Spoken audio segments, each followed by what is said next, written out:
사도행전 15장 36절에서 41절 말씀을 가지고 거룩한 다툼이라는 제목으로 여러분과 함께 말씀의 은혜를 나누도록 하겠습니다.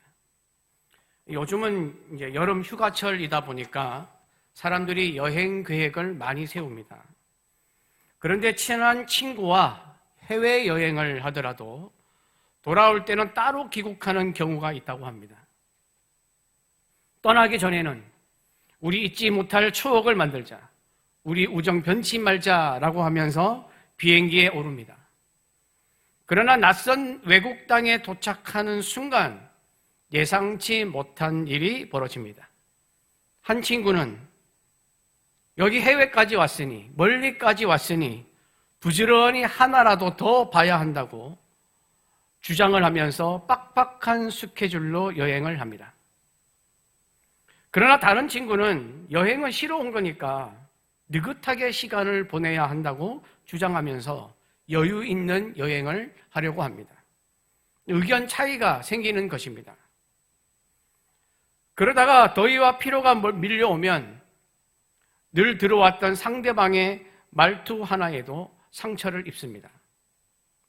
언론 보도에 따르면 설문 응답자의 40%, 거의 40에서 50%, 과반수가 아무리 친한 친구 사이라고 해도 해외 배낭여행을 가면 성격과 의견 차이로 심하게 다투는 경우가 생기고 결국 각자 따로 귀국하는 경험을 했다고 답을 했습니다. 여러분, 사람이 함께 있다 보면 의견 차이가 생깁니다. 아무리 좋은 마음으로 시작을 해도 서로 보는 관점이 다르고 중요하게 여기는 기준이 다르고 경험한 것이 다르기 때문에 의견 충돌이 일어날 때가 있습니다. 가정에서도 마찬가지지 않습니까? 자녀는 부모가 낳은 자식이지만 부모와도 생각이 다를 수가 있습니다. 부부가 한 집에 같이 오래 살아도 판단이 다를 수가 있습니다. 직장에서도 그렇고 어떤 공동체이든 간에 의견이 서로 다를 수가 있습니다. 교회도 예외가 아닙니다. 우리는 교회에서는 늘 은혜롭고 평안한 일만 일어나야 한다고 생각합니다. 교회 사역을 하거나 선교 사역을 하면 모두가 한 마음으로 기쁘게 감당해야 한다고 생각을 합니다. 그러나 하나님의 일을 하는 사람들 사이에도 의견 차이가 있습니다. 그런데 흔히 다툼이 생기면 마음이 상하고 말이 거칠어지고 서로에 대한 신뢰가 깨지고 결국 사이가 멀어집니다. 그래서 우리는 다툼을 별로 좋아하지 않습니다. 다툼을 부담스러워합니다. 오늘 본문 말씀에도 이런 상황이 등장합니다. 사도 바울과 바나바가 다투었습니다. 그것도 성경은 심히 다투었다라고 말하고 있습니다. 바울과 바나바가 누구입니까? 안디옥 교회가 금식하며 기도한 뒤에 성령의 인도하심을 따라 따로 세워서 보낸 전도자들입니다. 함께 구브로와 소아시아 여러 지역을 다니면서 복음을 전했고 핍박과 위험을 함께 이겨낸 동력자입니다. 그런데 의견 충돌이 생겼습니다. 여러분, 오늘 설교 제목이 거룩한 다툼입니다. 그러면 과연 거룩한 다툼이라는 것이 있을 수 있을까요? 제가 왜 이런 말을 설교 제목으로 삼았을까요? 다툼이라는 말 자체가 부정적인 표현인데 거룩한 다툼이라는 것은 무엇을 말하는 것일까요? 오늘은 여기에 대해서 함께 나누도록 하겠습니다. 먼저 36절입니다. 함께 봉독합니다.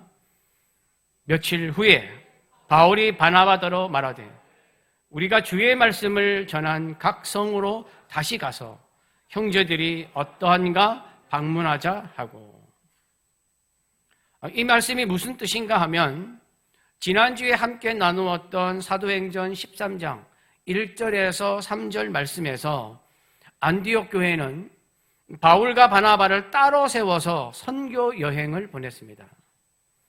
이에 사도행전 13장 13절에서 14장까지는 1차 선교 여행에 관한 내용입니다. 그리고 오늘 본문 말씀인 사도행전 15장 36절에서 41절은 2차 선교 여행이 시작되는 순간입니다. 이에 2차 선교 여행은 사도행전 18장 23절까지 이어집니다. 그러면 바울과 바나바는 1차 선교 여행 때에 어떤 일이 있었을까? 지도를 한번 보여주십시오. 지도를 보시면 초록색으로 된 화살표를 보시면 1차 선교 여행의 행선지를 알 수가 있습니다. 바울과 바나바 두 사람은 빨간색 박스로 전 안디옥에서 출발을 해서 밑에 있는 실루기아로 내려가 거기서 배를 타고 구브로 섬이라는 곳으로 갑니다. 구브로는 바나바의 고향입니다. 바나바와 바울은 이 구브로 섬 안에 있는 살라미라는 곳에서 하나님의 말씀을 전합니다. 그리고 다시 바보라는 곳으로 갑니다. 여기에서 바울과 이름이 같은 총독 서기오 바울을 전도합니다. 그 후에 바보에서 배를 타고 왼쪽 위쪽으로 가면 밤빌리아 버가라는 곳이 있는데 그곳으로 가서 이제 복음을 전합니다. 근데 여기에서 중요한 사건이 일어납니다. 사도행전 13장 13절입니다. 바울과 및 동행하는 사람들이 바보에서 배 타고 밤빌리아에 있는 버가에 이르니 요한은 그들에게서 떠나 예루살렘으로 돌아가고, 마가라 하는 요한이 함께 선교 여행을 하다가 밤빌리아 버가에서 혼자 예루살렘으로 돌아가는 일이 벌어집니다. 성경은 마가 요한이 왜 예루살렘으로 다시 돌아갔는지에 관해서는 기록해 놓지는 않았습니다. 그래서 여러 가지 가능성을 추정할 수밖에 없는데, 마가가 돌아간 이유를 추정해 보자면 첫 번째는 선교 여행이 너무 힘들었을 수 있습니다. 두 번째는 낯선 땅과 위험한 길, 질병, 피곤함, 유대인들의 반대, 이런 예측할 수 없는 일들이 계속 생김으로 인해서 마가 요한에게 굉장히 큰 부담이 되었을 수도 있습니다. 세 번째는 이방인을 향한 선교가 본격화되는 시점에서 마가 요한이 이를 받아들일 만한 마음이 충분하지 않았을 가능성이 높습니다. 아무튼 이런 이유로 마가 요한은 선교팀을 떠났습니다. 그런데 사도 바울은 이 일로 마음의 상처를 받습니다. 사도 바울의 눈에 마가 요한은 얼마 가지도 않아서 사역을 끝까지 감당하지 못하는 나약함과 사역에 대한 책임감이 없는 사람으로밖에 보이지는 않았습니다. 마가가 떠난 뒤에 바울과 바나바는 밤빌리아 버가에서 비시디아 안디옥으로 갔습니다. 지도를 다시 한번 보여주십시오. 밤빌리아 버가에서 비시디아 안디옥으로 갑니다. 이곳에서 바울은 이스라엘의 역사와 다윗의 후손으로 오신 예수 그리스도의 죽음과 부활을 힘있게 전합니다. 이에 많은 사람이 관심을 가졌고, 그 다음 안식일에는 온 시민이 거의 다 하나님의 말씀을 듣고자 모여드는 역사가 일어납니다. 그런 다음에 바울과 바나바는 이고니온이라는 곳으로 갔습니다. 여기에서 유대인과 헬라인의 큰 무리가 복음을 믿었습니다. 그러나 복음을 믿지 않는 유대인들이 이방인을 선동을 해서 바울과 바나바를 돌로 치려고 합니다. 그래서 바울과 바나바는 루스드라와 더베라는 곳으로 피합니다. 루스드라에서는 나면서부터 걷지 못하던 사람을 고치는 역사가 일어났고, 더베라는 곳으로 갔는데 더베에서도 복음을 전하여 많은 사람을 제자로 삼습니다. 그 후에 바울과 바나바는 더베에서 왔던 길로 다시 돌아갑니다. 지도에 보시면 빨간색 화살표로 되어 있는 곳이 이제 돌아가는 행성지입니다. 더베에서 루스드라와 이고니온 그리고 비시디아 안디옥으로 가서 제자들에게 믿음에 머물라고 권면을 합니다. 그리고는 밤빌리아 버가와 아달리아를 거쳐서 출발지인 안디옥으로 돌아갑니다. 이 바울과 바나바는 안디옥 교회로 돌아가서 이제 선교 보고를 합니다. 선교 여행을 통해서 하나님이 어떤 은혜를 베풀어 주셨는지, 이방인에게 어떻게 믿음의 문을 열어주셨는지를 이제 선교 보고를 하게 됩니다. 그런데 사도행전 15장에서 바울과 바나바의 선교 보고와 안디옥 교회의 부흥 소식을 듣고 이것을 바로잡겠다고 유대 지역에서 안디옥으로 내려온 사람들이 있었습니다. 이 사람들이 무엇을 주장하냐면 율법대로 할례를 받지 않으면 구원을 받지 못한다고 주장을 하는 것입니다. 그래서 이 문제로 예루살렘 회의가 열렸습니다.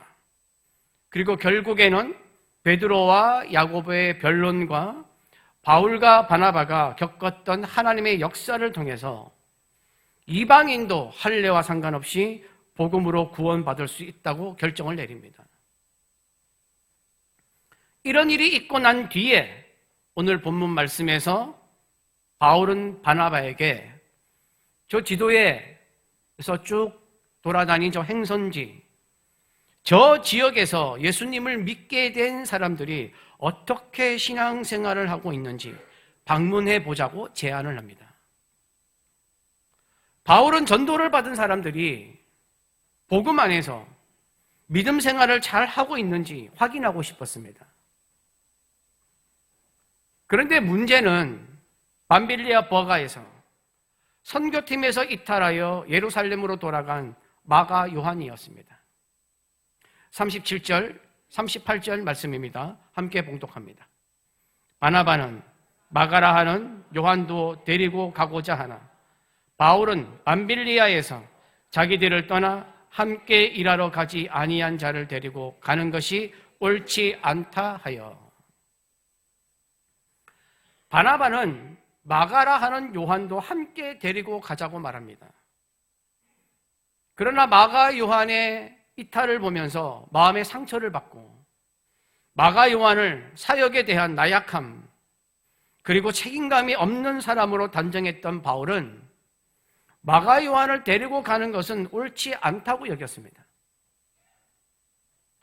바울은 1차 선교 여행을 하면서 돌에 맞아 죽을 뻔하고 여러 지역에서 박해를 받으면서 복음을 전하는 것이 얼마나 위험한 일인지 겪으면서 선교 사역의 책임감 그리고 복음을 증거하는 것이 얼마나 긴박한 일인가를 느꼈습니다.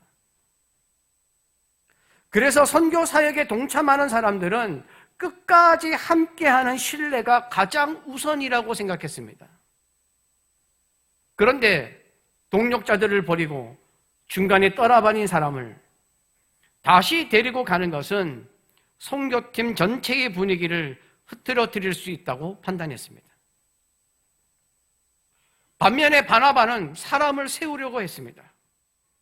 마가 요한이 어려웠던 이 1차 선교 여행을 견디지 못하고 돌아가는 실수는 범했지만 이것으로 하나님의 복음 사명을 끝낼 사람이 아니라고 생각했습니다. 한 번의 실수로 그 사람의 전부를 판단할 수가 없었습니다. 이에 바나바는 마가 요한에게 다시 기회를 주어야 한다고 생각했습니다. 골로새서 4장 10절을 보면 마가 요한은 바나바의 생질입니다. 누이 아들입니다. 조카이죠. 물론 혈연적인 이런 관계도 있었지만 바나바는 성품 자체가 사람을 품고 세우는 사람이었습니다. 바나바는 사도 바울이 예수님을 만나기 전에 이름이 사울이었지 않습니까? 이 사울이 예수님을 핍박하던 사람에서 예수님을 전하는 사람으로 회심하였을 때에 사도들이 아무도 이를 믿지 않았습니다. 그러나 바나바가 이 사도 바울을 사도들에게 데려가서 바울을 받아주도록 도와주었던 사람이고, 바울을 안디옥 교회로 데려왔던 사람도 이 바나바입니다. 바나바는 이렇게 사람을 세워주는 사람이었기에 이번에도 마가 요한에게 기회와 은혜를 주어야 한다고 생각을 했고, 바울은 복음을 전하는 것은 중요한 사역인 만큼 마가 요한은 함께 할 수 없는 사람이라고 생각했습니다. 이렇게 이 두 사람은 의견 충돌이 생겼습니다. 그래서 심히 다투었다라고 성경은 말씀하고 있습니다. 39절 함께 봉독합니다. 서로 심히 다투어 피차 갈라서니 바나바는 마가를 데리고 배 타고 구브로로 가고. 여러분, 우리 주변에서도 다툼은 흔히 일어나는 일입니다. 큰 문제뿐만 아니라 작은 의견 차이로도 다툼은 일어납니다. 일처리 방식의 다른 생각, 돈을 쓰는 방식의 다른 생각, 사역을 감당하는 방식의 다른 생각, 신앙을 지키는 방식의 다른 생각에서 갈등이 생기고 다툼이 일어납니다. 그런데 문제는 다툼 자체보다 다툼이 가져오는 결과입니다. 누구나 의견의 차이는 있을 수가 있습니다. 생각의 차이를 좁히지 못하여 다툴 수도 있습니다. 그러나 다투면서 상대방의 생각을 알게 되고 내가 주장하는 방식이 옳은 것인가 돌아보는 기회도 생깁니다. 그러나 다툼의 결과는 대부분 관계를 무너뜨리는 것으로 나타납니다. 왜냐하면 처음에는 그냥 생각에 대한 의견 차이였는데 어느 순간 상대방을 비판하고 비난하고 헐뜯는 것으로 바뀌기 때문입니다. 저 사람 왜 저래? 저 사람하고는 말이 안 통해. 이렇게 되면 문제는 사라지고 감정만 상합니다. 말이 거칠어지고 마음이 다치고 서로를 피하게 됩니다. 사람의 다툼이 이렇게 부정적인 방향으로 흘러가는 대부분의 이유는 자기 주장, 자기 고집을 꺾지 않기 때문입니다. 자기 주장이 관철되지 않으면 내가 인정받지 못한 것 같아서 화가 나고 내 의견이 받아들여지지 않아서 묵살되는 것 같아서 분하고 내 경험이 무시당하는 것 같아서 마음이 상합니다. 그래서 서로 의견을 조정하는 것이 아니라 이제는 내 자존심을 지키려는 것으로 바뀝니다. 그러면 오늘 본문 말씀에 나오는 바울과 바나바의 다툼도 그랬을까요? 바울은 선교 사역의 책임을 진지하게 생각했고 바나바는 실패한 사람을 다시 세우는 은혜를 진지하게 생각했습니다. 둘 다 자기 자존심이나 내 뜻을 관철해야 한다는 고집보다는 복음 사역을 위하여 어떻게 하면 좋을지를 생각하는 것이었습니다. 그렇다면 이렇게 심하게 다툴 필요가 있었나 하는 생각이 듭니다. 그렇지 않습니까? 그래서 성경에 나와 있는 심히 다투다라는 말을 유심히 관찰할 필요가 있습니다. 심히 다투다에 해당하는 헬라어 원어를 보면 파록시스모스라는 단어를 사용하고 있습니다. 이 단어의 뜻이 뭐냐면 날카롭게 찌름, 갑작스럽고 강한 자극, 강한 감정의 격발이라는 뜻입니다. 그러니까 서로의 입장을 강하게 내비쳤다는 뜻입니다. 그런데 이 파록시스모스라는 단어는 긍정이나 부정의 뜻을 갖지 않는 중립적인 단어입니다. 그러니까 긍정적인 결과나 부정적인 결과를 의미하는 것이 아니라 무언가 날카롭고 강렬한 충격을 주어서 자극을 받은 상태, 그 상태를 말할 때 사용하는 단어입니다. 그런데 이 단어는 신약 성경에서 딱 2번만 나옵니다. 한 번은 오늘 본문 말씀이고 또 한 번은 히브리서 10장 24절 말씀입니다. 히브리서 10장 24절은 이런 말씀입니다. 서로 돌아보아 사랑과 선행을 격려하며. 여기에는 다툰다라는 말이 없습니다.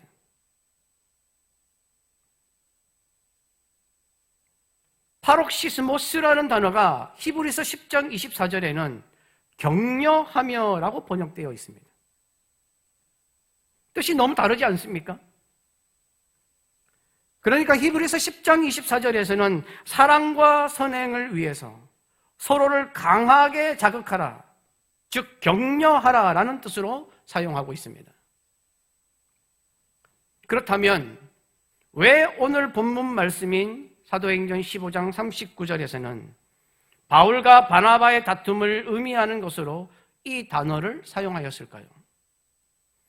여러분, 다툼을 의미하는 단어는 여러 가지입니다. 시기나 악의가 가득한 다툼을 의미하는 단어, 비방하고 헐뜯는 다툼을 의미하는 단어, 파별을 만들고 분열하는 다툼을 의미하는 단어가 있습니다. 그런데 왜 굳이 성경은 이 본문에서 파록시스모스라는 단어를 사용하였을까요? 바울과 바나바의 다툼은 사리사욕이나 악한 감정을 가지고 서로를 비난하고 손가락질하는 잘못된 싸움이 아니었기 때문입니다. 그러면 이것을 어떻게 알 수가 있느냐? 성경에는 두 사람이 헤어진 후에 서로를 대적하거나 비난했다는 기록이 없습니다. 오히려 바울은 바나바를 여전히 자신과 동력하는 사도로 언급하고 있습니다. 고린도전서 9장 5절에서 6절입니다. 우리가 다른 사도들과 주의 형제들과 게바와 같이 믿음의 자매된 아내를 데리고 다닐 권리가 없겠느냐? 어찌 나와 바나바만 일하지 아니할 권리가 없겠느냐? 자신과 바나바를 함께 언급합니다. 갈라디아서 2장 9절입니다. 또 기둥같이 여기는 야고보와 게바와 요한도 내게 주신 은혜를 알므로 나와 바나바에게 친교의 악수를 하였으니 우리는 이방인에게로 그들은 할례자에게로 가게 하려 함이라. 여기서도 바울은 자신과 바나바를 함께 언급하고 있습니다. 그러니까 바울은 바나바를 계속 좋은 동력자로 여기고 있습니다. 그러므로 바울과 바나바의 다툼은 악한 감정 싸움이 아니라 선교를 향한 열정과 사람을 살리기 위한 은혜가 부딪히는 강한 자극이었습니다. 바울에게 중요한 것은 선교 사역의 책임과 신뢰였고 바나바에게 중요한 것은 실패한 사람이라도 다시 세우는 은혜였습니다. 바울은 사역의 책임을 지키려고 했고 바나바는 사람의 회복을 지키려고 했습니다. 여러분, 어느 것이 옳습니까? 어느 것이 옳다고 말할 수 없는 둘 다 중요한 생각들입니다. 그래서 파록시스모스라는 단어를 사용한 것입니다. 이에 하나님은 이 두 사람을 이렇게 인도하십니다. 39절에서 41절 말씀 함께 봉독합니다. 서로 심히 다투어 피차 갈라서니 바나바는 마가를 데리고 배 타고 구브로로 가고 바울은 실라를 택한 후에 형제들에게 주의 은혜에 부탁함을 받고 떠나 수리아와 길리기아로 다니며 교회들을 견고하게 하니라. 하나님은 바울과 바나바의 충돌을 복음이 확장되는 것으로 사용하십니다. 아까 지도를 다시 한번 보여주십시오. 바나바는 마가를 데리고 배를 타고 안디옥 밑에 있는 자기 고향인 구브로로 내려갔습니다. 바울은 실라를 택한 후에 안디옥 위에 있는 수리아와 길리기아로 올라갔습니다. 두 사람이 함께 갔다면 하나의 선교팀이 되었을 것인데 하나님은 바나바와 바울을 두 개의 선교팀이 되게 하셔서 서로 다른 두 방향으로 복음이 전해지도록 사역을 확장시켰습니다. 물론 이 일을 통해서 이런 다툼도 있으니 다툼도 때로는 괜찮다고 말하는 것이 아닙니다. 우리는 다툼 자체를 미화해서는 안 됩니다. 바울과 바나바의 갈등도 분명히 아픔이 있는 일이었습니다. 그러나 바울과 바나바의 다툼은 감정 싸움이나 자기 고집을 내세우려고 한 것이 아니라 복음을 위한 것이었고 사람을 세우기 위한 것이었기에 하나님은 복음의 길을 넓히는 수단으로 사용한 것입니다. 여러분, 하나님은 모든 것을 이용하시고 사용하시는 분이십니다. 악한 것도 선한 것으로, 잘못된 것도 복된 것으로, 틀린 것도 은혜로운 것으로 바꾸셔서 하나님의 뜻을 이루기 위해서 사용하시는 분이십니다. 이 하나님은 바울과 바나바의 다툼을 복음의 확장으로 사용하셨습니다. 복음을 위하여 마가 요한을 거부하였던 바울은 복음을 위해 평생을 바치는 복음의 위대한 사도가 되게 하셨고, 사람을 세우기 위하여 마가 요한을 안으려고 했던 바나바를 통해서 하나님은 마가를 위대한 사도로 만드셨습니다. 이 이후로 성경은 마가가 회복되었음을 보여줍니다. 마가는 마가복음의 저자가 되었습니다. 그리고 바울은 골로새서 4장 10절에서 이렇게 말씀합니다. 나와 함께 갇힌 아리스다고와 바나바의 생질 마가와 이 마가에 대하여 너희가 명을 받았음에 그가 이르거든 영접하라. 바울은 이렇게 말하면서 마가를 영접하라고 말합니다. 디모데후서 4장 11절에는 이렇게 말합니다. 누가만 나와 함께 있느니라. 내가 올 때에 마가를 데리고 오라. 그가 나의 일에 유익하니라. 바울과 마가의 관계가 완전히 회복이 되어서 이제는 서로에게 유익한 동력자가 되었다는 것을 알려주고 있습니다. 하나님께서는 이렇게 바울과 바나바의 다툼을 복음을 위한 것이 되게 하셨습니다. 그래서 거룩한 다툼이라는 이름을 붙인 것입니다. 이를 통해서 성경은 우리에게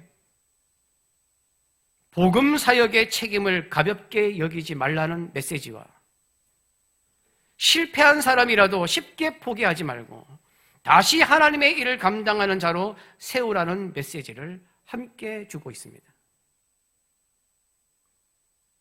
여러분, 오늘 말씀을 통하여 우리가 기억해야 할 것이 있습니다. 우리는 다툼을 일으켜서는 안 됩니다. 그러나 다툼이 생기더라도 다툼의 방향이 내 자존심, 내 고집을 세우기 위한 것이 되지 않고 복음을 위한, 사람을 세우기 위한 것이어야 한다는 것입니다. 만약에 다툼이 일어날 상황이라면 자신에게 물으십시오. 내 주장과 내 고집을 위한 다툼인가? 아니면 복음이 세워지고 사람을 세우는 교회에 유익을 주는 다툼인가? 그래서 그리스도인인 우리는 다툼마저도 하나님이 보시기에 서로에게 거룩한 자극, 선한 자극, 거룩한 다툼이 되게 해야 합니다. 우리의 다툼이 복음의 책임을 지키고 실패한 사람을 다시 세우고 사랑과 선행을 향해 서로를 자극하는 씨름이 된다면 그 다툼도 은혜의 통로로 이어질 줄 믿습니다. 바울을 통해 복음이 확장되고 교회가 견고해지고 바나바를 통해 마가가 하나님의 사람으로 다시 세워졌던 것처럼 여러분도 모두 교회가 든든해지고 사람이 세워지는 은혜의 통로로 쓰임받기를 간절히 바랍니다.